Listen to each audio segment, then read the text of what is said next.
मनसेचा मोर्चा किंवा परवाचा मोर्चा जर झालाच नाही तर परवानगी कशी काय देणार? मुद्दा असा आहे की परवाचा वरळी डोमचा कार्यक्रम हा देखील मराठी माणसाचा म्हणून त्या ठिकाणी आयोजित केला होता, तो झालेला आहे. आणि आता जे आपण मला प्रश्न विचारला त्याची माहिती मी घेऊन बोलेन, कारण मला अजून कधी मोर्चा आहे, कुठचा मोर्चा आहे माहीत नाही.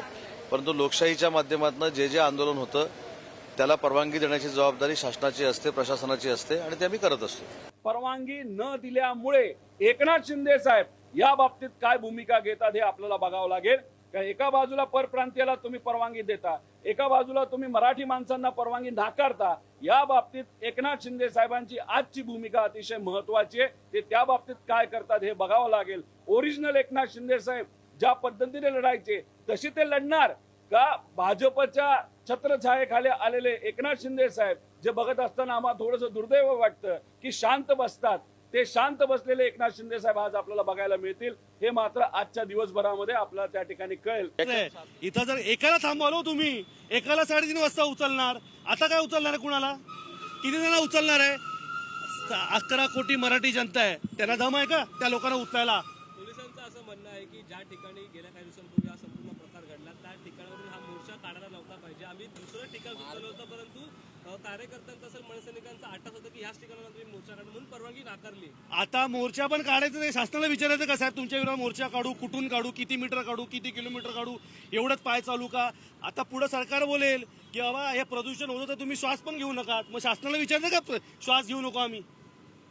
हे एवढी मक्तेदारी नसते हो शासनाची. असा काय प्रस्ताव मनसेकडे ठेवला होता की या ठिकाणी मी काय म्हणतोय, मोर्चेसाठी कधी प्रशासन कधी प्रस्ताव ठेवेल का? ही वेळ कधी आली? त्यांनी मोर्चा काढला, मध्ये एवढे दिवस होते, त्यांच्यावर काय कारवाई झाली? त्यांना अटक झाली का? त्यांनी पण लोकांना वेठीस धरलं ना. त्या लोकांनी पण समजा एखादा भुकेल माणूस आहे त्याला पण जेवायला नाही मिळालं ना. त्यांना काय केलं सरकारनी? अविनाश जाधवनी किंवा मनसेनी किंवा मराठी लोक एकत्र आल्यावर पत्र देऊन जर तुम्ही असं करताय ते चुकीचं आहे ना. लावायला पाहिजे होता बंदोबस्त नव्हता का तुमच्याकडं? बंदोबस्त लावायला पाहिजे होता. सगळं केलं असतं. आम्ही काय उत्तर तोडाफोडाला होता? आमच्या कुठच्या पत्रात दिलं की तोडफोड करणार काय? आमचा विरोध कुणाला होता? जे लोक महाराष्ट्रात विरोध त्यांना, ज्या मोर्चाच्या विरोध मोर्चा होता तो. आणि त्यांनी चितवणी केली की 5 दिवस दुकानं बंद केल्यानंतर काय होतंय? 5 दिवस काय, हे आयुष्यभर कुलूप लावायला होता आम्ही. काय वाटतं ही दडपशाही पोलिसांची आहे सरकारची आहे? काय सरकारची आहे.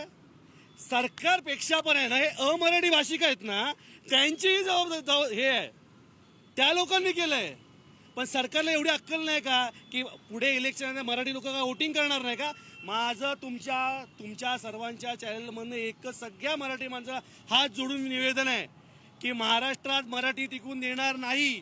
ही सुरुवात आहे. आपल्याला मराठी लोकांना एकत्र आलं पाहिजे. ह्यांची हिंमतच कशी होते मराठी लोकांच्या विरोधात मोर्चा काढायची? ज्या लोकांनी मोर्चा काढला होता त्यांनी काल पोलिसांना जाऊन पत्र दिलं मराठीत ते पण, आणि ही आमच्याकडून झालेली चूक होती दिलगिरी व्यक्त केली. तर यानंतर कुठेतरी मोर्चा म्हणजे हे वातावरण थांबण्याच्या दृष्टीने त्यांनी प्रयत्न केला होता. अहो साहेब, आमचं असं म्हणणं होतं जी तुमची चूक होती ना, मग तुम्ही एवढ्या दिवसात आमच्यावर बोललं पाहिजे होतं की साहेब हात जोडतो, पाया पडतो, आम्ही चूक केली आहे, असं होणार नाही, मराठी लोकांना चुकीचं बोलणार नाही, इकडच्या भाषेचं इकडच्या माणसांना आम्ही आदर करू. काय झालं असतं ना, हे आल्यानंतर हे सगळं झाल्यानंतर करत. प्रश्न हा आहे, आधी एक आंदोलन झालं ते का नाही रोखलं तुम्ही? हे मुद्दामून केलं जाते. निवडणुका डोळ्यासमोर ठेवून अमराठी मराठी वाद पेटवण्याचा प्रयत्न आहे. मी परत एकदा सांगतो, कुठल्याही भाषेविषयी, कुठल्याही जातीविषयी, कुठल्याही धर्माविषयी दुस्वास असणं, द्वेष असणं, दुराग्रह असणं हे आमच्या हृदयातच नाही आहे. हा महाराष्ट्र धर्म सगळ्यांना बरोबर घेऊन चालणार आहे. ते जाणीवपूर्वक अशा प्रकारचा रूट मागत होते की ज्यातनं कुठेतरी संघर्ष होईल. आणि पोलिसांचं म्हणणं असंही होतं की या संदर्भात काही लोकांच्या संदर्भात त्यांच्याकडे काही इनपुट्स आले होते की त्यांना त्या ठिकाणी वेगळ्या प्रकारची काही कारवाई करायची आहे. आणि म्हणून पोलिसांनी त्यांना एवढं सांगितलं होतं की जो नेहमी रूट असतो मोर्चाचा तो रूट तुम्ही घ्या, अशा प्रकारचा रूट घेऊ नका. पण त्यांनी त्याला नकार दिला. त्यांनी सांगितलं आम्ही हाच रूट घेणार, दुसऱ्या रूटवर आम्ही काही जाणार नाही. म्हणून पोलिसांनी ती परवानगी नाकारली असं मला आत्ताच सीपींनी सांगितलेलं आहे. एक माहिती म्हणून ज्यावेळेस मोर्चाची परवानगी मागितली गेली होती त्यावेळेस त्यांनी जी जागा सांगितली होती त्या जागेच्या व्यतिरिक्त आपण दुसरी जागा द्या, दुसरी जागा निवडा असं आपण त्यांना सुचवलं होतं आणि परंतु त्यांनी त्यास नकार दिला म्हणून त्यांना परवानगी नाकारलेली आहे. अजूनही त्यांनी जर का जागा बदलली त्यांना मोर्चाची परवानगी ही देण्यात येईल. आज कोणाचा दबाव आहे? मराठी मातृभूमीवर मराठी लोकांना आपली मतं एकटा मांडून न देण्यासाठी कोणाचा दबाव आहे इकडे? का असं होतंय? का माझ्या मायभूमीवर मला माझे विचार प्रकट करता येत नाहीये? मला समविचारी मराठी बांधवांसोबत एकत्र येता येत नाहीये. हा दुर्दैव आहे आणि या विरुद्ध आम्ही मराठी माणसं लढणार आणि पुढे नक्कीच आम्हाला याच्यात यश मिळणार.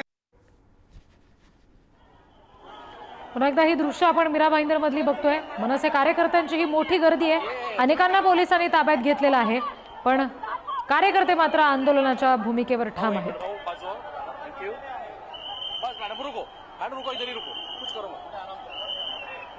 मुख्यमंत्री फडणवीसांनी सुद्धा याबाबत बोलताना मनसेने जो रूट होता, जो मार्ग होता या सगळ्या मोर्चाचा तो बदलून मागितला आणि त्याला परवानगी दिली गेली नाही असं देखील म्हटलेलं आहे.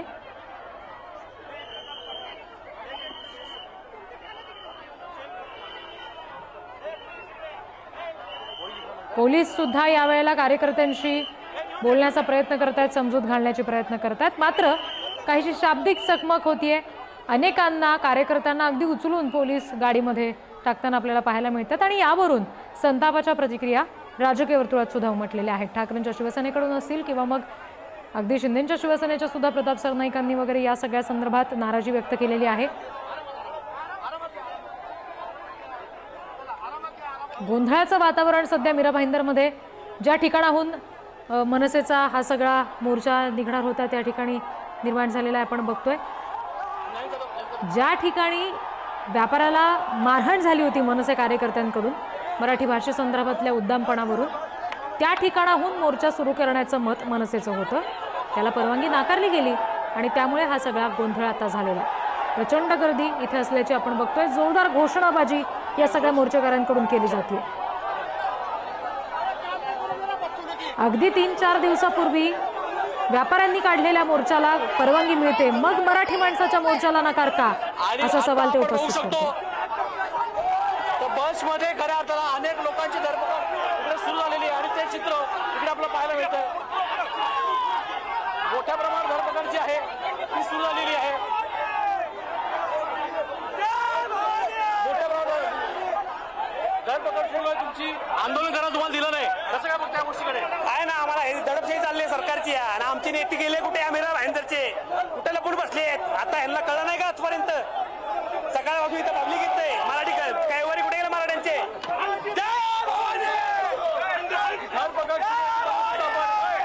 पाहायला गेलो तर मोठ्या प्रमाणावर खऱ्या अर्थानं ही धरपकड सुरू आहे. आंदोलन करते आक्रमक पवित्रा घेता दिसतात ते चित्र निर्माण होताना दिसून येत आहे. एकत्र पाहायला गेलं तर सगळ्यात महत्वाची गोष्ट हीच आहे की इकडे सगळेच लोक इकडे येतात दिसत आहेत आणि एकंदर या सगळ्या आंदोलन करताना मोठ्या प्रकारात धरपकड यांची सुरू झालेली आहे.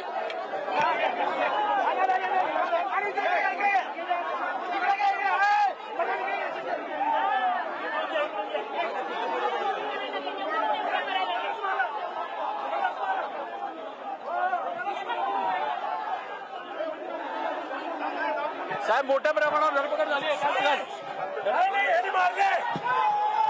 आमदाराच्या सांगण्यानुसार या आमदाराची फूस आहे ना आणि सत्तेवर हेच नाटक करतात. मराठीचा आवाज दाबायचा प्रयत्न करतात. मराठीचा आवाज दाबायचा प्रयत्न संपूर्ण झालेला असं त्याचं म्हणणं आहे. एकंदर वेगवेगळ्या आंदोलनाची प्रक्रिया खऱ्या अर्थानं सुरू होणार होती, आंदोलन होणार. मात्र आता हा आंदोलनाचा मोठा पवित्रा घेऊन सुद्धा आता खरा धरपकड सुरू झालेली आहे. परवानगी नव्हती पण आम्ही आंदोलन करणार आहोत असं मत मनसेने खरं उपस्थित केलं होतं. मात्र आता हे जे मत आहे ते खऱ्या अर्थानं खरं होतं दिसत. अनेकांची धरपकड इकडे या प्रमाणात झालेली आहे. पाहायला गेलं तर मीराचं चित्र आपण बघू शकतो. तर अनेकांची धरपकड इकडे आता सुरू झालेली आहे.